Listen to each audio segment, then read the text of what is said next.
شروع کرتے ہیں کہ یہ جو 6 مہینے کی وارننگ ہے، یہ وارننگ دینے والے کون لوگ ہیں؟ انہوں نے ہمیشہ، میں سمجھتا ہوں کہ اسٹیبلشمنٹ کو ایک مغالطہ رہتا ہے کہ وہ کچھ ٹیکنوکریٹس کے ساتھ آ کے مل کے اس ملک کی معاشی حالت درست کر سکتے ہیں۔ کوئی نہ کوئی شارٹ کٹ ان کے ذہن میں ہوتا ہے، وہ سیاستدانوں کو انڈرمائن کرتے ہیں، وہ کہتے ہیں کہ سیاستدان ڈیلیور نہیں کرتے۔ یہ جو تصور ہے ہماری اسٹیبلشمنٹ کے اندر، یہ راسخ ہو چکا ہے۔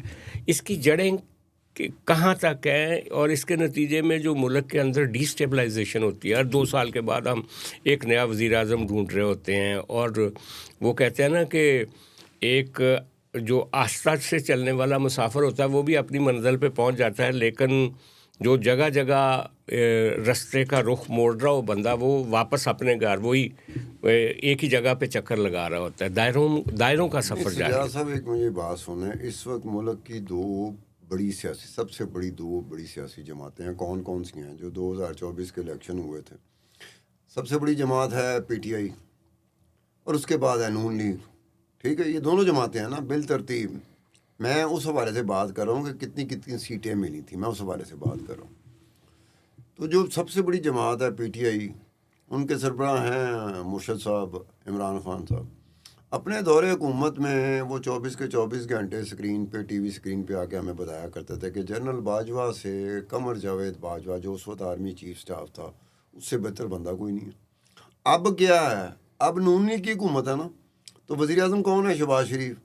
آئے دن دیکھ لو، وہ ہمیں بتا رہے ہوتے ہیں کہ جنرل عاصم منیر سے بہتر آدمی کوئی نہیں مل سکتا۔ اب مجھے بتاؤ، دو بڑی سیاسی جماعتیں ہیں، دونوں کی حکومت رہتی ہے، دونوں کے لیڈر پرائم منسٹر ملک کے بنتے ہیں، اپنے اپنے وقت میں دونوں بھی تعریفوں کے پل باندھ رہے ہیں۔ کس کے تعریفوں کے پل باندھنے؟ آرمی چیف، فوج کے، اسٹیبلشمنٹ کے، پاور دیٹ بی کے۔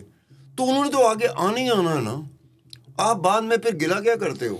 نہیں تو پھر نواز شریف، نون لیگ ہوتی ہے، جب وہ حکومت سے باہر ہوتی ہے تو ان کو اچانک اسٹیبلشمنٹ کا ایک نیا چہرہ نظر آتا ہے جو اس سے پہلے ان کو کبھی نظر نہیں آ رہا ہوتا۔ اسی طرح عمران خان صاحب ہیں، ان کو بھی اسٹیبلشمنٹ کا وہ چہرہ اس وقت نظر آتا ہے جب حکومت سے باہر ہوتے ہیں۔ جب حکومت میں ہوتے ہیں، اسٹیبلشمنٹ بہت خوبصورت ہے، بہترین چیز ہے، اسٹیبلشمنٹ کی طرح کا دنیا میں کوئی چیز ہے ہی نہیں، اس کا کوئی مد مقابل نہیں ہے، اس کے حسن کا مقابلہ نہیں کیا جا سکتا، ان کی قابلیت کا مقابلہ نہیں کیا جا سکتا۔ سوال یہ ہے اب یہ مجھے بتائیں کہ میری طرح جو پاکستان کے رہنے والے لوگ ہیں، ان کا جو گلہ بنتا ہے وہ اپنی پولیٹیکل لیڈرشپ کے ساتھ بنتا ہے۔ ہم دیکھنا چاہتے ہیں ہماری پولیٹیکل لیڈرشپ اتنی میچور ہو جائے کہ بجائے اس کے کہ ایک دوسرے کو گالیاں دینے کے، پولیٹیکل پروسیس کو اسٹرینتھن کریں۔ جب ان کو موقع ملتا ہے، ایک سیاسی جماعت کو وہ لان تان کر رہی ہوتی ہے دوسری سیاسی جماعت کی، جب دوسری سیاسی جماعت کو موقع ملتا ہے حکومت میں آنے کا، وہ پہلی والی سیاسی جماعت کی لان تان کر رہی ہوتی۔ آپ ان کو سجاد صاحب بڑے سینئر آدمی ہیں، بٹھا نہیں سکتے، سمجھا نہیں سکتے؟ نہیں، مسئلہ یہ ہے نا، اب اس کے 2 پہلو ہیں۔ پہلا کہ جب عمران خان صاحب نے کہا کہ یہ جو آپ کے قمر جاوید باجوہ صاحب ہیں، وہ تو سب سے بڑے ڈیموکریٹ آرمی چیف ہیں، لیکن پھر جب ان کو ٹھوکر لگی تو انہوں نے کہا یہ تو میر جعفر ہے اور میر صادق ہے۔ ننگی گالیاں جنرل قمر جاوید باجوہ کو دی گئی، یہ پی ٹی آئی کے مظاہروں میں نے اس سے پہلے اتنی ننگی گالیاں نہیں سنی۔ اچھا، دوسری طرف میں اس دن منیب فاروق کو سن رہا تھا، اس نے کہا جی کہ جو عاصم منیر صاحب ہیں وہ تو میاں نواز شریف کے اتنے مداح ہیں کہ اگر میاں نواز شریف اگر فرض کریں سٹینڈ نہ لیتے اور یہ باجوہ صاحب کو نہ روکتے، ورنہ تو ساحر شمشاد آرمی چیف بن جانے تھے، تو میاں صاحب نے اسرٹ کر کے عاصم منیر صاحب کو آرمی چیف بنایا۔ اچھا، اب شہباز، ہاں منیب نے کہا، اور اس وجہ سے آرمی چیف صاحب جو ہیں وہ بہت احترام کرتے ہیں میاں نواز شریف کا، اور شہباز شریف صاحب جو ہیں وہ ہر موقع پہ ان کی تعریف بھی کرتے ہیں، لیکن یہ پھر دھمکیاں کدھر سے آتی ہیں؟ میں سمجھتا ہوں اکیلے سیاستدانوں کا قصور نہیں ہے۔ دیکھیں، میں نے کہا ہے کہ اکیلے ان کا قصور ہے، میں نے کہا کہ زیادہ قصور میں گلا کس سے کروں گا؟ جس کو میں نے ووٹ دیا ہوگا، جس سے میں انہیں امیدیں باندھی ہوں گی۔ میں سیاست دانوں سے اور سیاسی جماعتوں سے امیدیں لگا کے ووٹ دیتا ہوں۔ میں نہ اسٹیبلشمنٹ کو، نہ پاور دیٹ بی کو میں نے کبھی ووٹ ہی نہیں دیا، نہ وہ ووٹ مانگتے ہیں، نہ میں نے بیوروکریٹس کو ووٹ دیا۔ میری امیدوں کا واحد جو آسرا ہے، سہارا ہے، وہ سیاسی جماعتیں اور سیاستدان ہیں. لیکن میں کہتا ہوں کہ پھر بھی یہ اسٹیبلشمنٹ کو سوچنا چاہیے. یہ طرح طرح کے جو ایڈوائزرز ہیں ان کی بات سننے کی بجائے ملک کو کسی ایک سطح پہ چلنے دینا چاہیے تاکہ آگے جا کے کہیں استحکام آئے. یہ جو چھو منتر سے چیزیں ٹھیک کرنے کا خواب ہے نا، یہ کبھی کسی کا پورا نہیں ہو سکتا. چھو منتر جب چل رہی ہو نا تو اگلا چھو منتر ہی کرے گا.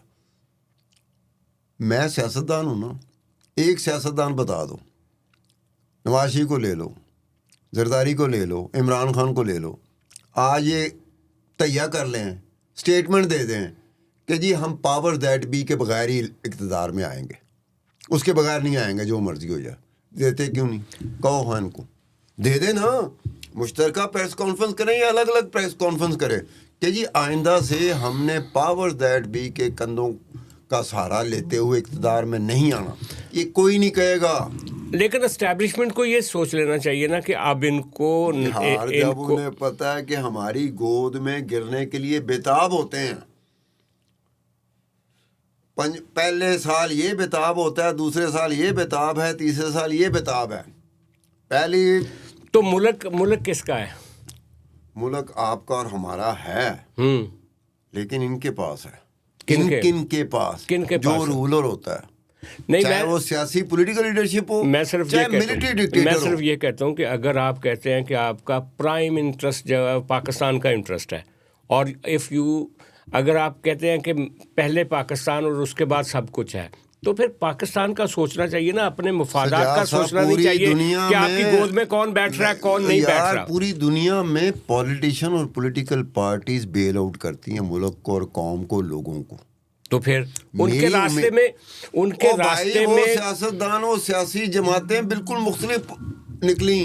ان کے ہمارے سیاستدان، ہماری سیاسی جماعتیں بالکل مختلف نکل رہی ہیں.